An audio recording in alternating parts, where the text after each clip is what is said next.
Hello, everyone. It's Bob McCraney with This Month in Realty, and today I'm super happy to have back Andrew Hersey. Now, Andrew is with Star One Realtors in Cincinnati, Ohio. He helped found this podcast.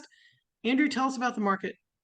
I did help found this podcast like 2.5 years ago, 3 years ago, something Something like like that, yeah. that. Whew. So our market is weird right now. We had in between the last time we did this and now, we were a part of the ransomware attack on the MLS. So Oh, we were down for 2.5 weeks without an MLS at all. And for those of you watching that don't know what that means, it means we couldn't add listings. We couldn't mark listings pending. It was not a great situation. We are back up. We've got a couple things going on in the background, but we do have an MLS currently. And we do have 1,892 listings in our four core counties, which is Hamilton, Butler, Claremont, and Warren counties. And that's just single family and condos. So that's kind of narrowing it down a little bit, but that's more listings than we've had. And there's a lot of reasons for that. We'll probably talk about at least one of them. I think with interest rates. So it's kind of it's prepping your sellers to be prepared to wait 7 to 14 days for their house to sell and be, very conservative. In my opinion, we need to be conservative with pricing. okay. Okay, good. Good. And the ransomware attack was something nobody could have planned for. So, and it took the whole area down. So I remember you talking about that. It was fun. So talk to me about the new listings you have coming up and how are interest rates impacting those listings? So I actually have a couple. I've got one in my neighborhood that I put on the market on Monday. It's kind of a mad dash to get it listed. But we got it on the market on Monday.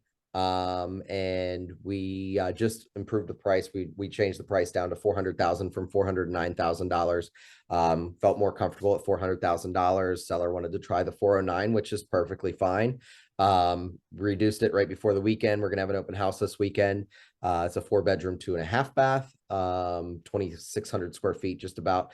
And then got another one in my neighborhood coming up in 2 weeks on October 20th. That'll be up, ready to go. 4-bedroom, 2.5 bath, unfinished basement, really private, great backyard.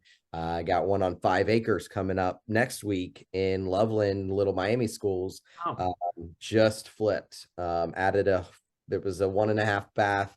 We added a full bathroom, completely remodeled everything, waterproofed the basement. Really nice property on 5 acres.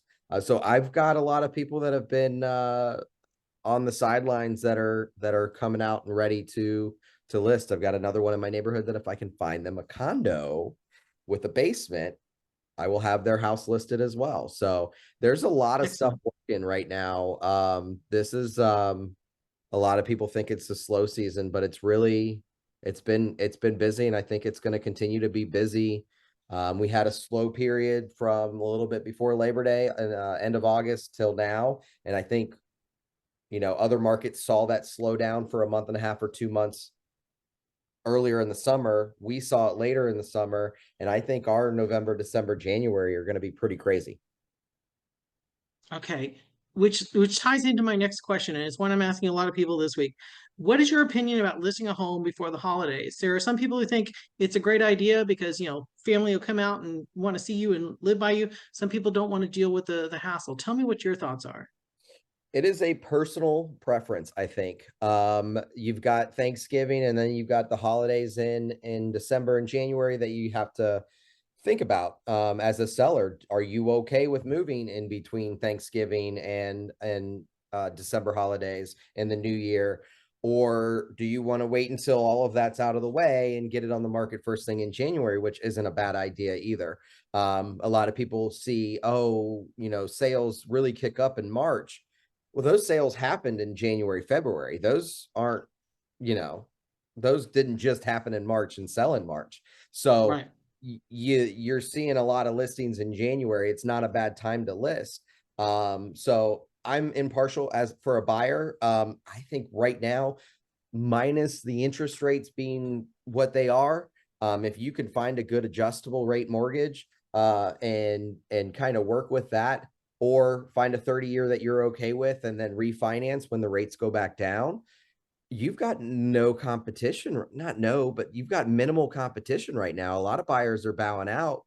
You can't really blame them, but the buyers that are still in it to win it are winning right now. I tend to agree with you. Listing before the holidays, again, it can be one or two things. Either you don't want to deal with the hassle, or you want to be available. So, when the kids come home and see, mom and dad, they want to raise their kids where they grew up and they're going to move close. Or mom and dad go out to see the family and they realize they want to be near the grandkids, and let's look at some houses while we're here. So Yep. it's an opportunity either way. But I agree with you. It's kind of personal choice. So how would somebody contact you? My cell phone number is the easiest way. Text, call. Even if you email me, it still goes to my cell phone. My phone number is 513-835-5506. And my email is ahersey@star1.com. Okay, and I'm going to put all the contacts below. Come back next month. I'll be here. Okay, tune in next month to hear more from Andrew and other real estate experts around the United States and Canada. Take care.